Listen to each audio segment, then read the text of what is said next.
Hi, it's Kim from the Shamrock Quilt Studio, and I'm working on our stained glass project today.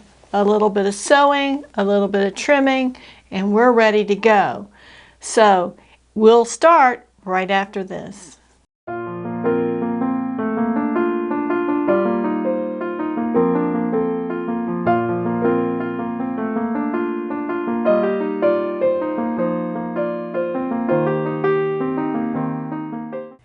And welcome back to the Shamrock Quilt Studio. Hi, welcome back. We're working today on our stained glass project, and this is going along much faster than I thought it would. When we were last visiting, I had just started putting on some of the pieces of the purple on the stained glass, and I think at that time I had one blue piece on as well.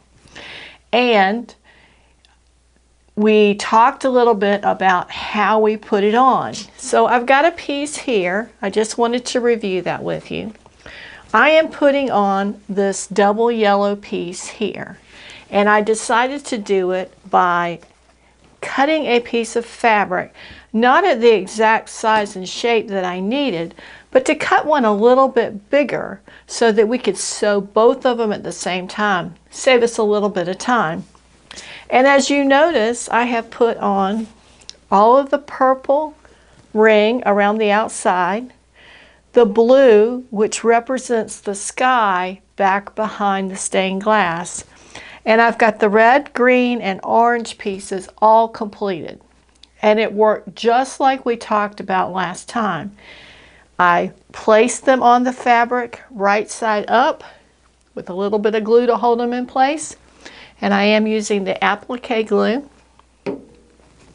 and then stitch them at the lines that are drawn on the back of the fabric. I'm going to bring that up real quick so you can see that I've used either a white or a gray thread, and these lines, by the time we're finished, will have several lines of stitching on them, because every time you add a piece, you add a line of stitching. So on the back side, you can see all of those. On the front side, you can't.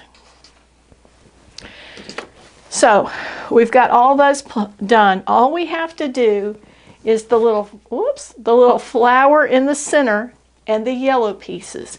That's all that's left. And let me tell you, in addition to the sewing I had done on this the last time we had a video, I spent about an hour and a half last night working on these other pieces. It was most of the blue, all of the red, all of the green so far, and then the orange, all the orange, and then two of the white pieces. So it's really, really fast. Had I felt up to it, I probably could have sat and finished the whole thing in one night or maybe 2 nights, depending on how you want to approach it. But it is very fast. Now I will say that once we get all these pieces on and we start worrying about the leading or the little black bias strips, that is going to take longer. And with me, I'm going to be hand stitching those on, so obviously that will take longer. But so far so good, and it's working really quickly. I wanted to demonstrate to you today how to sew on this yellow piece, and then we're going to talk about the bias tape, because the rest of the fabric in here is going to be put on exactly the same way, so it's just repetitive motions as far as that's concerned. But back to this yellow piece. I have glued this on with just a little bit of the applique glue, so it is holding in place. It works really well. And what we're going to do is we're going to turn it upside down.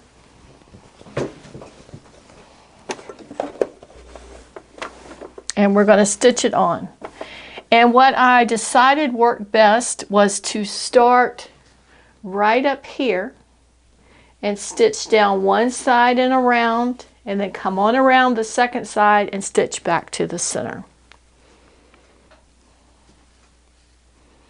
So let's get started on that. Okay, I placed a camera here to try to get a little closer angle on what I'm doing so you can see how this works. It's not a great angle, but I think maybe it might do the trick. And we've got a standard stitch, and we're just going to stitch right on this line. And I don't really bother going to lock in that stitch too much because we're not going to be really doing a whole lot with it beyond that initial trim up and then placing that bias tape on top of it. So we've come to the end here. Let's see if we can do a little shifting. We're going to do just some gentle shifting.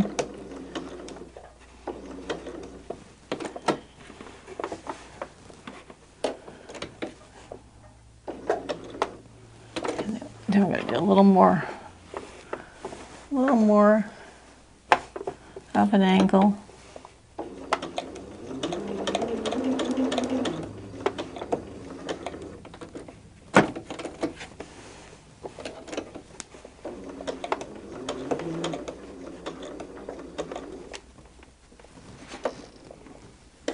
And that went a little bit beyond the line, so we're just going to back it up so that we can stay on that line. And we're going to come this way.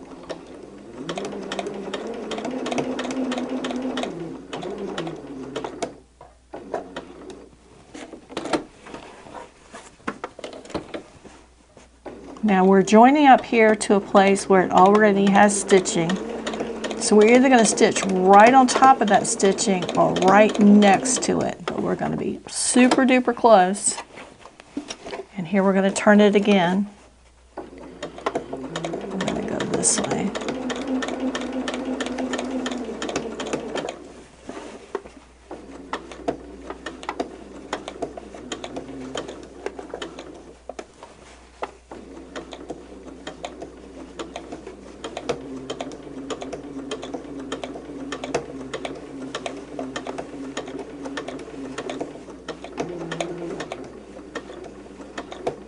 Now we're back to where we started, and we're going to come down the other side.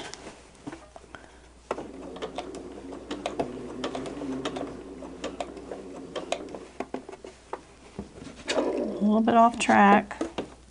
Let's correct that.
Now we probably didn't need to go over that line of stitches because it was already there, but I did anyway. And I'll tell you, I noticed a little bit on those top stitches that my top thread is not quite, the tension isn't quite right.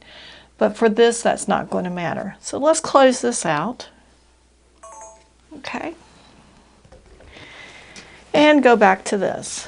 So yeah, it's a little messy. There's something off on the tension, and it could be because the bobbin's getting really low, or it could be that the tension plates aren't quite right, but it will all be covered up by that bias, so we're not going to worry about that too much. So now we've got it sewn on, and we're going to just trim.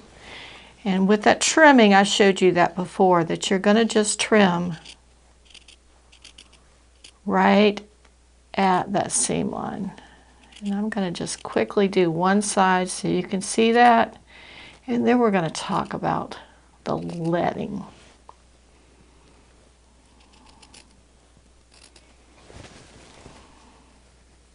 You just want to be careful when you're doing this that you don't clip the fabric underneath or poke a hole in it.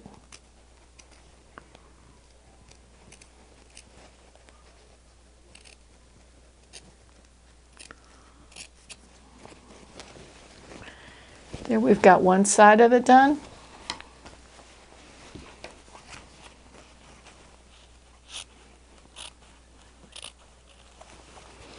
And this is a generous piece that I've put here to sew on. I don't think normally I would have done that, but I've got way more yellow fabric than I need for this project. And it was just a little bit faster to do the one piece versus two.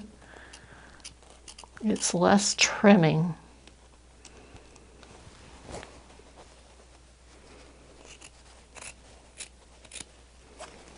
Okay.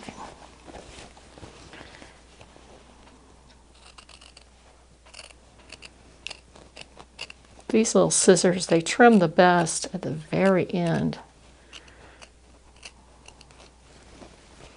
You know, different scissors have their sweet spot. Okay, let's do this right here just a little bit more. Get it just a little bit closer so we can really see that shape.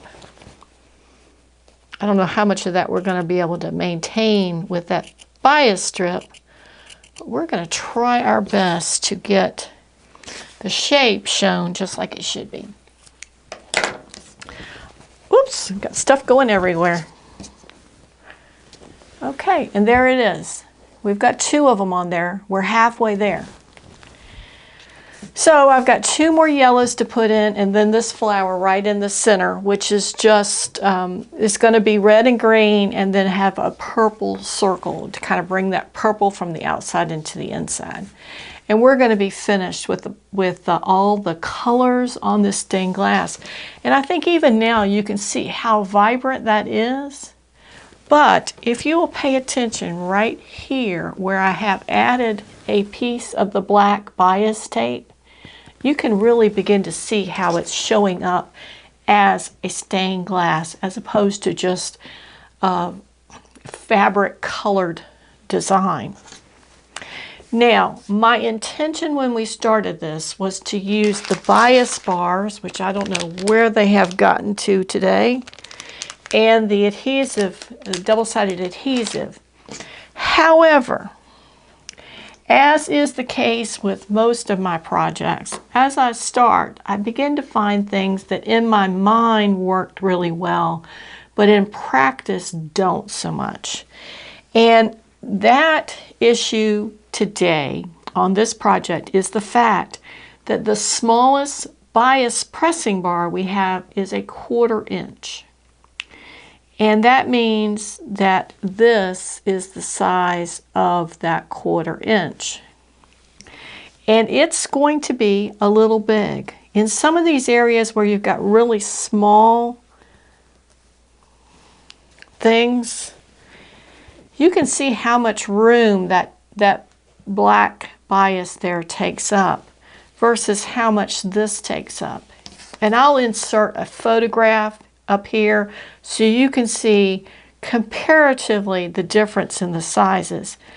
But there's a pretty good bit, and enough so that you really see the difference. So I think I'm going to switch gears. If you want to continue to use the pressing bars and the bias and the adhesive, please go for it. I would welcome that, and I'll tell you, if I were to do this again, I would make it bigger, probably another 20 to 40% bigger, so I could use the pressing bars and the tape. That will make it go much faster, I think. But because this is smaller, I'm going to use my little 1/4 inch bias tape maker. This is by Clover as well. And it's smaller. Gosh, when I show you the picture, you're going to see. But by doing it with this way, it makes it a good, I won't say an 1/8 of an inch, maybe a 1/16 of an inch narrower. And when you're going to have so much leading on it, I think it's really going to make a difference.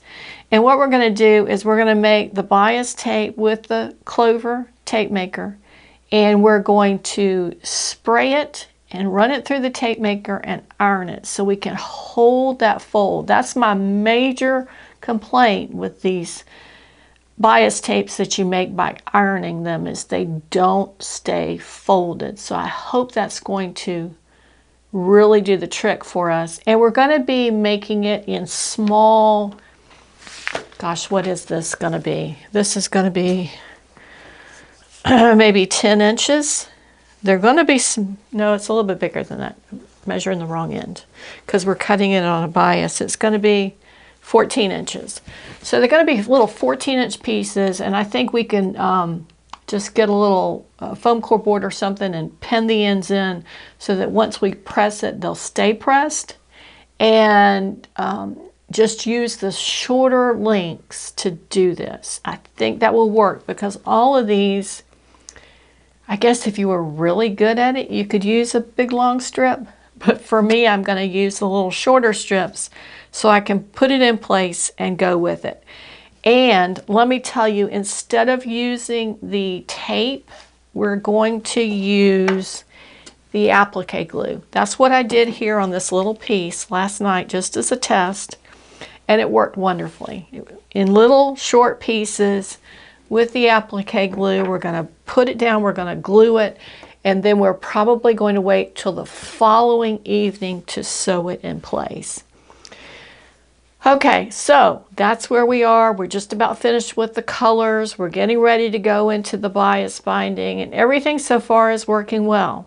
I've got 2 to-do tasks. One is to find some black thread because I don't have any. I don't know if I ran out, or really I don't sew that much with black, so maybe I never had it. I don't know. And then my other 2, well, actually 2 more things to do. One is to clean up the sewing room, because I'm sure you experience the same thing as I do. You get busy with a project, you're working on a project, and things begin to be out of place, and you've got fabric everywhere and scissors and tools and so forth. So on the agenda today for me is to tidy up my sewing room, and I hope to go shopping. We'll see. More fabric. We all love more fabric, don't we? Anyway, that's where we are. I hope you're enjoying this project so far and you're learning something. I am. I learn a little bit on every project, and that's why I like to just stretch just a little bit. There are times in my quilting that I've taken a big leap to do something that I didn't know if I could do or not, but most of the times there's small stretches so that I can learn something and not get frustrated. And that's been the situation here. It was a little frustrating last night to realize that all the stuff that I had bought wasn't going to work, but it was reassuring to know that I could find another solution that would get us where we needed to go with the tools I had on hand. So I hope you've learned something as well. In the meantime, if you like this video, give us a thumbs up. And be sure to subscribe to the channel. And we'll see you next time at the Shamrock Quilt Studio.